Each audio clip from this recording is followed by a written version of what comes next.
सुबह का वक्त है 7:59 पर बोस्टन के लोगान इंटरनेशनल एयरपोर्ट से अमेरिकन एयरलाइन की फ्लाइट संख्या 11 लॉस एंजल्स के लिए उड़ान भरती है। विमान में 81 यात्री, चालक दल के 11 सदस्य और 5 हाईजैकर्स सवार हैं।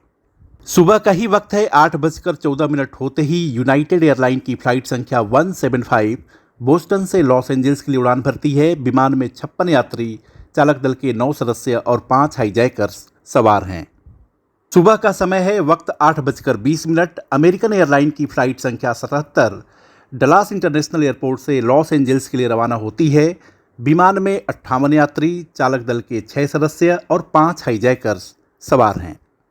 सुबह का ही वक्त है, अमेरिकन एयरलाइन की फ्लाइट संख्या 93 नेवार्क इंटरनेशनल एयरपोर्ट से सैन फ्रांसिस्को के लिए उड़ान भरती है। विमान में 37 यात्री, चालक दल के 7 सदस्य और 4 हाईजैकर्स सवार हैं। बात हो रही है आज से 23 साल पहले अमेरिका में हुई इस काली सुबह का, जब आतंकवादियों ने एक नहीं बल्कि 4 विमानों को एक साथ हाईजैक कर लिया और अमेरिका की धरती पर सबसे बड़ा आतंकवादी हमला बोल दिया। 8:46 पर अलकायदा के आतंकवादी फ्लाइट संख्या 11 को न्यूयॉर्क के वर्ल्ड ट्रेड सेंटर के नॉर्थ टावर से टकराते हैं। विमान में सवार सभी लोगों की तत्काल मौत हो जाती है। 9:03 पर फ्लाइट संख्या 175 वर्ल्ड ट्रेड सेंटर के साउथ टावर से टकरा जाती है। इसके बाद फ्लाइट संख्या 77 वर्जीनिया में पेंटागन को निशाना बनाती है। विमान में सवार सभी यात्री वहां और इमारत में मौजूद 125 लोग मारे जाते हैं। फ्लाइट संख्या 93 पेंसिल्वेनिया के नज़दीक सांक्सविले के एक खेत में क्रैश हो जाता है।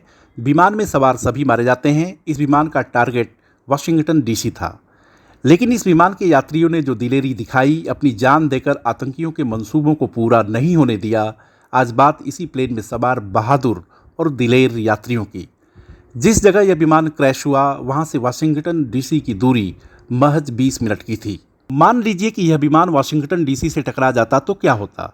बड़ी संख्या में लोगों की जान जाती, लेकिन इस विमान में सवार यात्रियों ने अपनी जान की परवाह नहीं की। उन्होंने तय कर लिया था कि मरना है तो मरना है, लेकिन जान ऐसे नहीं देनी है।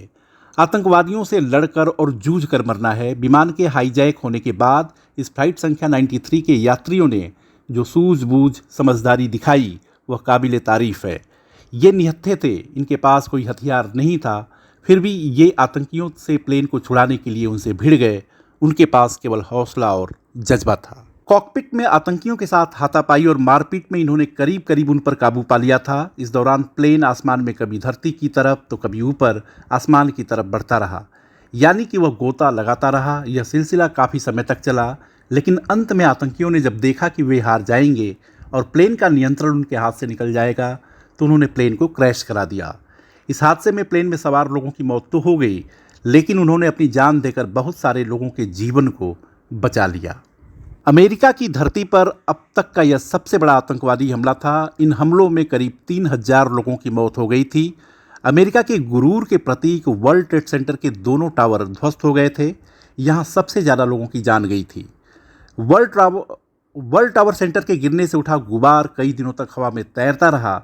इन हमलों ने अमेरिकी सुरक्षा व्यवस्था की खामी और उसकी पोल खोल दी, लेकिन इसके बाद आतंकवाद के खिलाफ अमेरिका ने जिस तरह से तैयारी की और सुरक्षा के बंदोबस्त किए, उसके बाद इस तरह का भीषण और जानलेवा हमला नहीं हो पाया है।